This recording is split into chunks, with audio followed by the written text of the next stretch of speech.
Olá, sejam bem-vindos ao programa Apontamentos da Semana. É um prazer estar novamente na sua companhia. É aqui onde, uma vez mais, a realidade espiritual vai acontecer através do estudo do nosso manual. Nesta edição, nós tentaremos perceber o que é o sacerdócio real, segundo a visão de Pedro. Estando imerso na cultura e na história judaica, Pedro refere-se aos cristãos, a quem escreve, como sendo uma nação santa, o povo adquirido. Ao fazer isto, está a usar a linguagem da aliança que o Antigo Testamento utilizava para se referir a Israel, aplicando-o aqui à Igreja do Novo Testamento. E não admira, os gentios crentes em Jesus foram enxertados no povo da aliança. E se alguns dos ramos foram quebrados, e tu, sendo zambujeiro, foste enxertado em lugar deles e feito participante da raiz e da seiva da oliveira, não te glories contra os ramos. E se contra eles te gloriares, não és tu que sustentas a raiz, mas a raiz a ti. Diz o apóstolo São Paulo em Romanos, no capítulo 11, versículos 17 e 18. Pedro toma emprestada a profecia de Isaías, em que ele diz ao meu povo escolhido, ao povo que formei para celebrar o meu louvor. Em Isaías capítulo 43, versículos 20 a 21. A palavra aliança em hebraico é berit e em grego é diateke, e refere-se a um tratado ou acordo formal entre duas partes ou dois outorgantes. Poderia também ser realizado entre um rei e o seu povo, ou em última instância entre Deus e o seu povo, como é o caso da aliança de Abraão com Deus, ou do arco-íris, ou dos 10 mandamentos, ou até do cumprimento da morte de Jesus Cristo. As alianças entre os homens, ou entre Deus e os homens, eram condicionadas pela obediência e preconizavam direitos e deveres.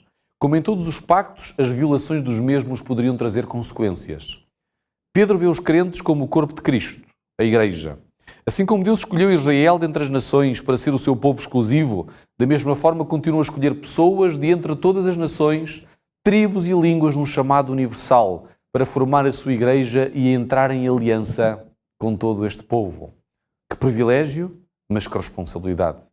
Neste sentido, os cristãos formam uma nova raça universal, que não são judeus nem gentios, para anunciar as virtudes daquele que o chamou das trevas para a sua maravilhosa luz. O Senhor não escolheu Israel porque era um grande povo, mas porque o amava. Assim diz Deuteronômio capítulo 7, versículos 7 a 8. Assim também Deus nos escolheu a nós com base no seu amor e na sua graça. Jesus foi categórico. Não fostes vós que me escolhestes a mim. Pelo contrário, eu vos escolhi a vós. João 15, 16. Em segundo lugar, nós somos sacerdócio real em sentido figurado, porque fomos chamados para representar o caráter santo de Deus, como faziam os antigos sacerdotes, segundo a antiga dispensação levítica. O sacerdócio araónico terminou na cruz. Jesus é, na atualidade, o nosso único e verdadeiro sacerdote. Somos não apenas sacerdotes na casa de Deus, mas sacerdócio real, porque servimos ao Rei dos Reis e porque esse serviço é realizado em prol do Reino de Deus. O adjetivo descritivo real dá a entender a existência de um reino e de um rei. O Messias é tanto sacerdote quanto rei, conforme a profecia de Zacarias. Será revestido de glória, assentar-se-á no seu trono e dominará e será sacerdote no seu trono. Zacarias 6,13. No tempo do Antigo Testamento, o povo de Deus possuía um sacerdócio. Mas agora é também um sacerdócio, mas num sentido figurado.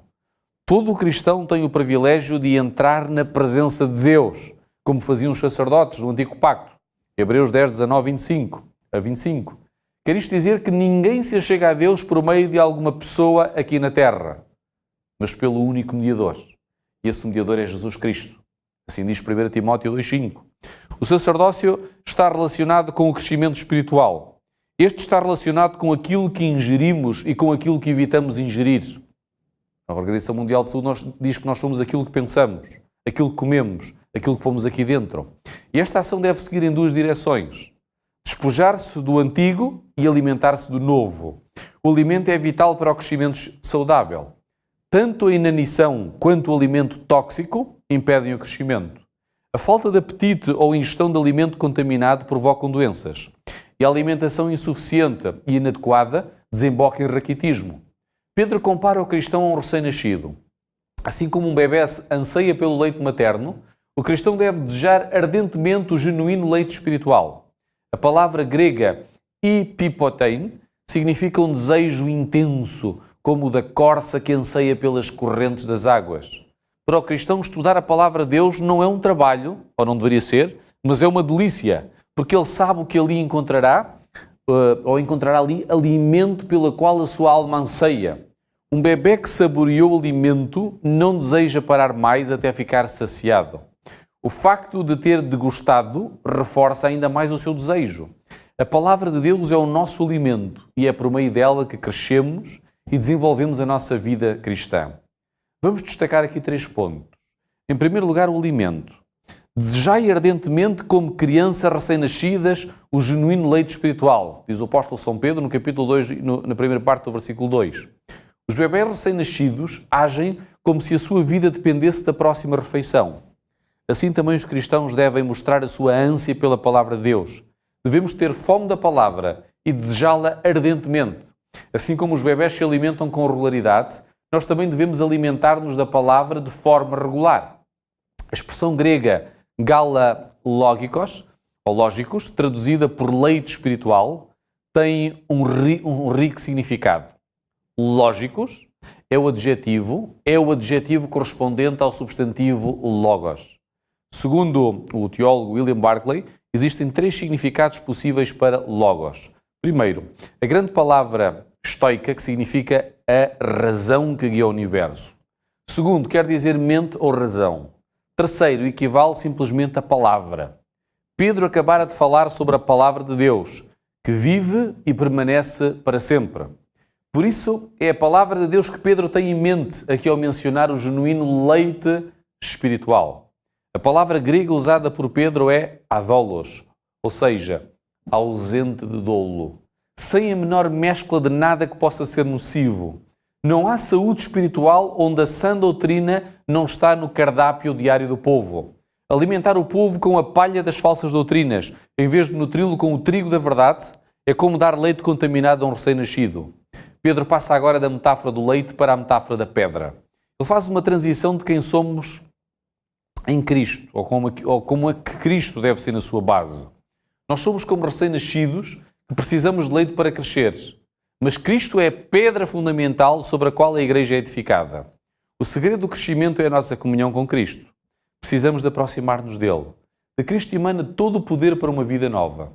O ato de aproximar-nos de Jesus é um ato de fé que acontece não apenas uma vez, mas continuamente. Quando na morte de Jesus o véu que separava o lugar santíssimo do resto do templo foi rasgado, a boa nova da alegria pôde assim ser anunciada. O caminho para Deus estava aberto.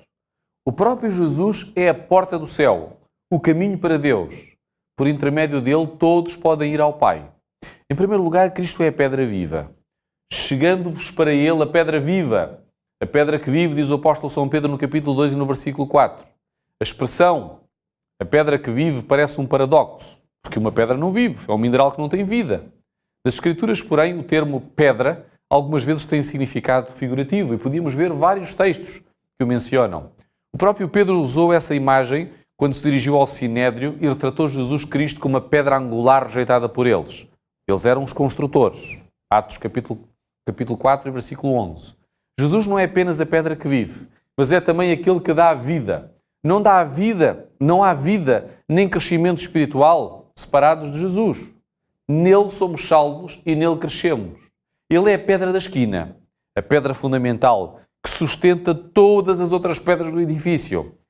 É importante destacar que Cristo, e não Pedro, é a pedra sobre a qual a Igreja é edificada. O próprio Jesus esclarece este ponto em Mateus 16:18. Também eu te digo que tu és Pedro, que significa fragmento de rocha, como nós já vimos anteriormente, e sobre esta pedra, que significa rocha, agora ele utiliza uma outra palavra, edificarei a minha igreja, e as portas do inferno não prevalecerão contra ela. Como vimos, as duas palavras, pedra, têm um significado distinto. Cristo é o dono, o fundamento, o edificador e o protetor da igreja. E mais nenhuma entidade ou sistema religioso humano. Cristo é a pedra que vive. Ele venceu a morte e ressuscitou dentre os mortos para alcançar a nossa justificação. Não seguimos o Cristo que esteve vivo e agora está morto, mas o Cristo que esteve morto e agora está vivo. Esta é a força que move os cristãos na proclamação e vivência da mensagem da Boa Nova. Deus é vivo e imanente entre o seu povo. Os construtores, ao erguer um edifício, aceitavam algumas pedras e recusavam outras. A palavra grega apodedokimasmenon significa rejeitar depois de haver testado. Como construtores insensatos, alguns recusaram a Cristo, a pedra principal do edifício. Seguramente o maior erro de avaliação que alguém pode cometer na vida consiste em, depois de avaliar quem é Cristo, ainda assim rejeitá-lo. Mateus 21, 42, 45. Aqueles que rejeitam a Cristo edificam sem fundamento, constroem para a destruição. E eles tropeçarão nessa pedra rejeitada, a qual os esmagará.